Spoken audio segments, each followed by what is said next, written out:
Aujourd'hui, on va parler infiltration, cicatrices et bagarre. Alors non, je ne vais pas vous raconter l'origine de ma rupture des ligaments croisés, mais je pensais plutôt parler de chevalier, de bouffon, d'épouvantail et de mystère. Mais en l'occurrence, c'est pas non plus le Moyen-Âge dont il est question. Allez, si je vous ajoute au tableau un pingouin, des plantes et des glaces à l'eau parfumées, vous devriez trouver. Ouais, ok. On va laisser tomber. Aujourd'hui, on va parler de la série de jeux vidéo Batman, Arkham Asylum, Arkham City et Arkham Knight. Comme il y a beaucoup à dire, cette vidéo sera en deux parties, et tout de suite, on va s'attaquer aux deux premiers opus de la saga.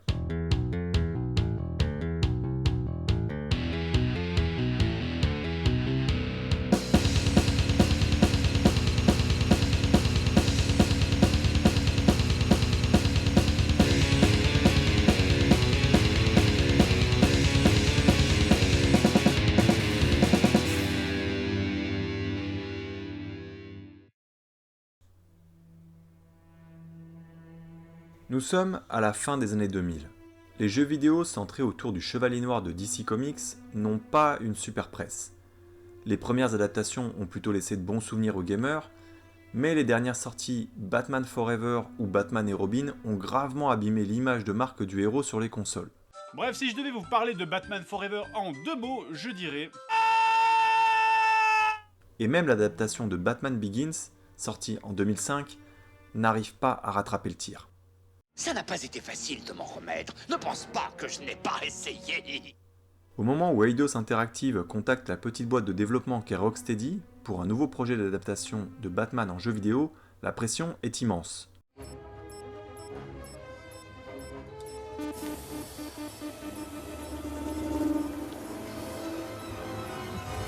Pas question de reproduire les erreurs des derniers jeux. L'équipe décide alors de se concentrer sur 4 points qu'ils souhaitent respecter avant tout.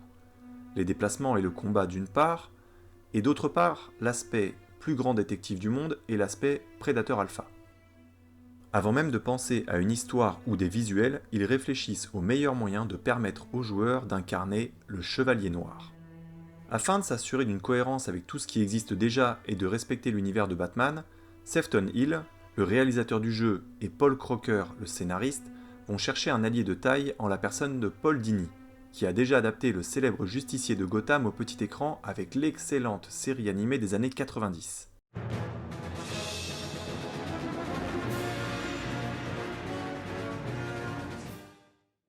C'est aussi grâce à cela qu'ils ont réussi à aussi bien respecter l'œuvre des comics.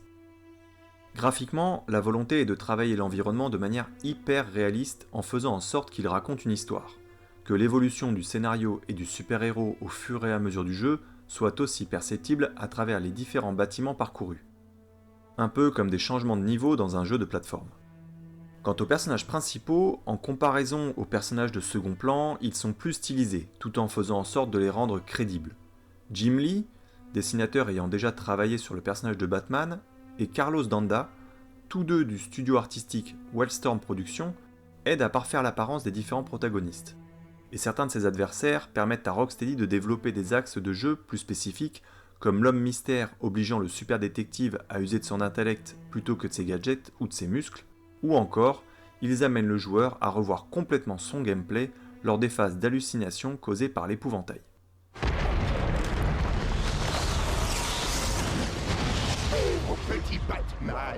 Le choix de l'asile d'Arkham s'impose pour limiter les déplacements de manière logique, genre open world mais pas trop, d'où l'idée d'une sorte d'île carcérale. Mais c'est aussi une facilité scénaristique afin de réunir en un même lieu tous les ennemis emblématiques de Batman.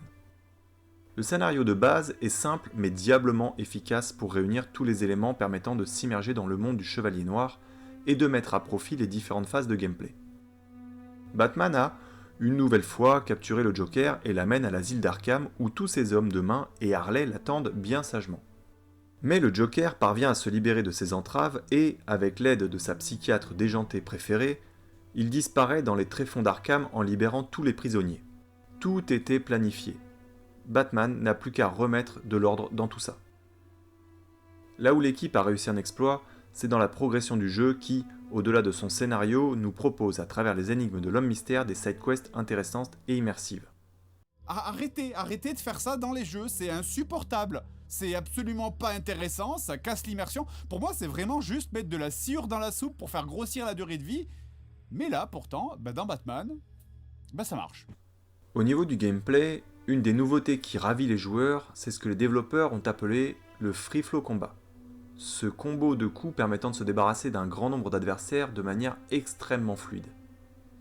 Concernant les autres axes de travail que s'étaient fixés les développeurs, on a donc ensuite le fameux mode détective, ce filtre bleu-gris qui te fait voir à travers les murs, analyser les preuves, suivre des empreintes ou repérer les pièges ou les structures fragiles. Mais il sert également pour le quatrième axe, à savoir l'aspect prédateur et le côté infiltration. Le mode détective permet en effet de repérer les ennemis, de savoir s'ils sont armés, nerveux, calmes, etc. Mais également d'aider à distinguer les échappatoires ou les planques comme les gargouilles et autres grilles d'aération ou d'évacuation. Rien de plus jubilatoire à l'époque de voir qu'une action sur un tolard engendre la panique dans le reste du groupe d'ennemis avec des rythmes cardiaques qui s'emballent. Graphiquement, c'est magnifique. J'adore ce que tu as tiré de cet endroit. Heavy Metal rencontre maisons et jardins. Mais il faut associer des images à des sons et histoire d'augmenter l'immersion tout en conservant leur réflexion jusqu'au boutiste, le studio décide de créer sa propre bande-son. Plutôt que de chercher leur bruitage dans des banques existantes, ils vont enregistrer tout ce dont ils ont besoin. Des hélicoptères au bruit de ventilation, en passant par le bruit des vagues. Ils ont ensuite retravaillé tout cela pour que cela s'accorde avec le design graphique. En termes de musique, le compositeur Nick Arundel écrit une partition en 5 notes appelée « Thème de Batman », dont vont dériver tous les thèmes musicaux rattachés aux autres protagonistes de manière, en quelque sorte, à toujours lier le Chevalier Noir à ses ennemis. Bien évidemment, la distinction se fera aussi au niveau des instruments utilisés, permettant ainsi d'éviter aux joueurs d'avoir l'impression d'entendre toujours la même bande-son au fur et à mesure du jeu. En ce qui concerne l'antagoniste principal, comme le dit JDG, ici on retrouve un Joker clown, ce qui n'est jamais arrivé dans les films, excepté à la rigueur du tout premier Burton. Un Joker clown qui rappelle le Joker de la série animée, sûrement grâce à la présence de Paul Dini. Et il est justement doublé par le même acteur que dans le dessin animé, que ce soit en français par Pierre Athey, ou en version originale par Mark Hamill. Alors non, je ne ferai pas de blague en lien avec Star Wars, car soit vous savez qui est Mark Hamill, et donc aucune raison de répéter une référence faite des millions de fois, soit vous ne savez pas qui c'est, et donc la référence ne vous parlera pas.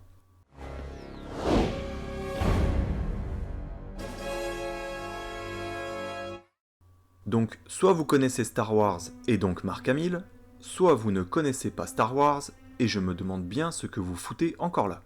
Je vous emmerde, je rentre à ma maison. Et pour rester dans le son et les doublages, la voix de Batman en version originale est celle de Kevin Conroy, qui le double lui aussi depuis la série animée. En français, c'est la voix officielle du personnage depuis 2004, Adrien Antoine, qui fait le boulot. Bien que confiné sur l'île d'Arkham, le joueur évolue avec une sensation de liberté, et grâce au travail des ombres et des lumières, l'immersion est totale. On ne contrôle plus Batman, on est Batman. Qui es-tu? Je suis Batman. On peut presque ressentir la chaleur des canalisations quand on traîne dans les sous-sols, ou la froide humidité à l'extérieur. On retiendrait presque sa respiration quand l'épouvantail nous encercle de son gaz toxique. Je m'appuie à nouveau sur l'avis du JDG qui insiste sur la maîtrise du système de couloir par l'équipe de Rocksteady, permettant à la fois d'être constamment guidé sans en avoir l'impression. Après presque 2 ans de travail, le jeu sort en Europe le 28 août 2009 sur console. Fin septembre, après une sortie également sur PC, près de 2,5 millions de copies ont été vendues. Alliance de combats rythmés, d'enquête, d'analyse de l'environnement et de traques furtives, bourré d'easter eggs et de clins d'œil aux fans inconditionnels, Batman Arkham Asylum est une masterclass de mise en scène et de gameplay. Et ça m'amène au point principal de pourquoi ce jeu m'a marqué, eh bien c'est parce que l'immersion est totale. Le contrat de Rocksteady et les exigences que le studio s'était fixées sont remplis. Le gameplay d'Arkham Asylum est un mélange parfait entre infiltration, exploration et combat. Le jeu obtient très rapidement des critiques dithyrambiques. Il est très vite considéré comme le meilleur jeu de l'année par plusieurs médias. Jeux Vidéo Magazine lui donne par exemple la note de 19 sur 20 en concluant que le jeu est un chef-d'œuvre et galère à lui trouver des points négatifs. Une version remasterisée voit le jour 6 mois plus tard avec l'édition Game of the Year, incluant 4 nouveaux défis. Les fans réclament une suite que le studio a déjà prévue. L'attente ne sera pas longue pour les fans puisque seulement 2 ans séparent la sortie d'Arkham Asylum de sa suite Arkham City. Il faut dire que, poussé par le succès du premier opus, Rocksteady prend la tâche au sérieux. Au moment du lancement de la production d'Arkham Asylum, Rocksteady était une équipe de 40 employés, mais quand le jeu sort, elle en compte 60. Quand le travail sur Arkham City débute, ils sont alors 75 et finiront à plus de 100.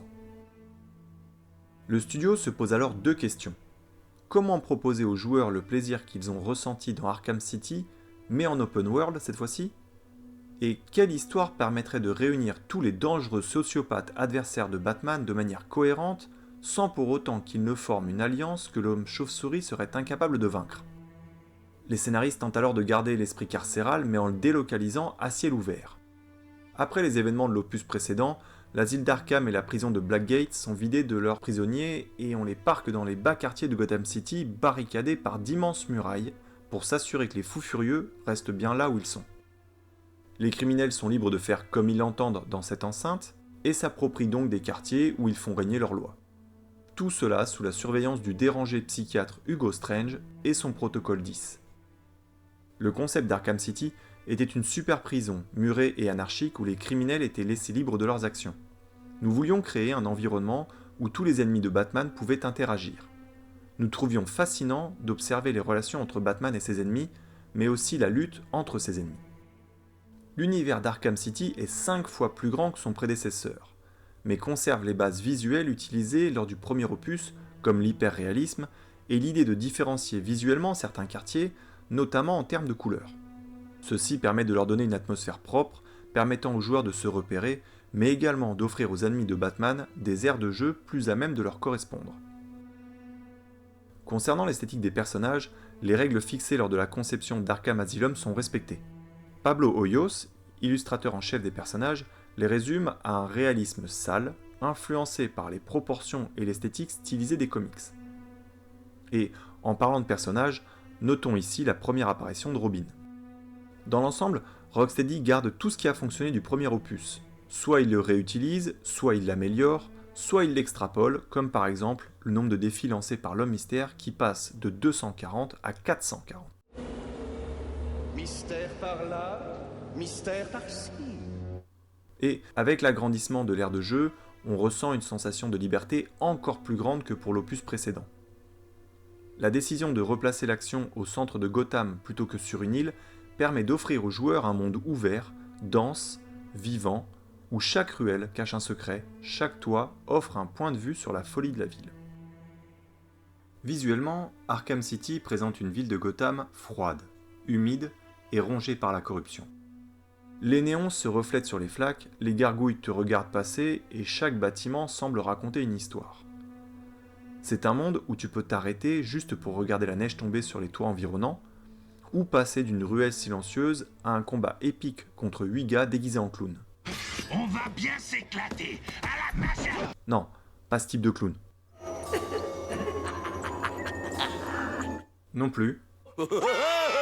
Ah non, mais vous êtes vraiment nuls à ce jeu-là. Cela, un des éléments qui a largement contribué au succès du jeu, c'est sa trame scénaristique. Tout est à nouveau pensé pour valoriser le gameplay et rendre logique la progression dans l'univers, que ce soit pour les fans d'Asylum ou pour les néophytes.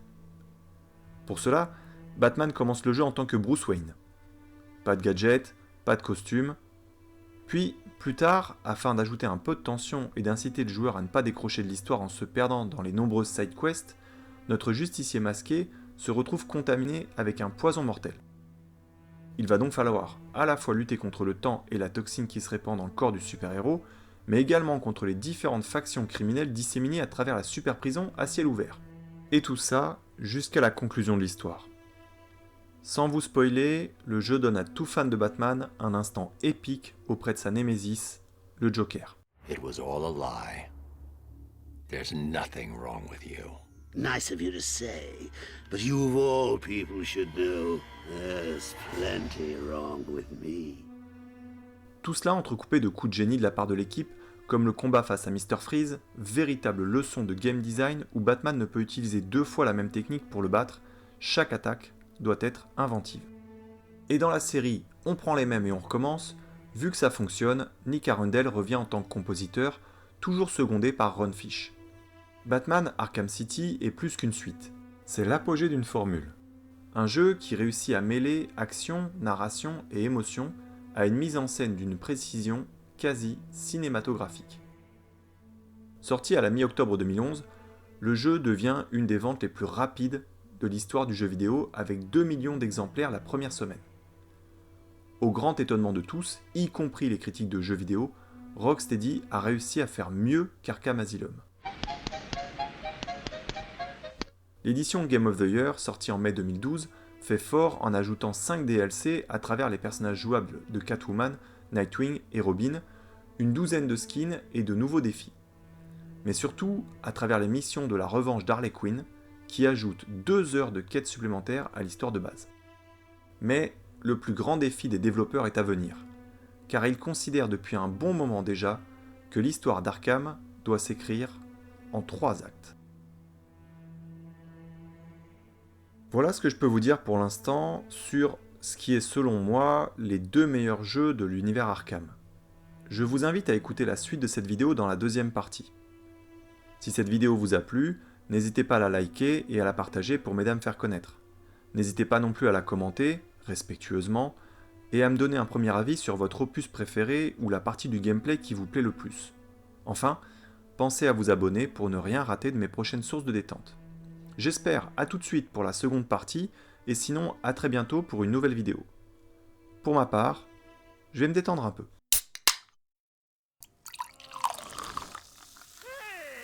Que quelqu'un relève le petit bâton. Et merde.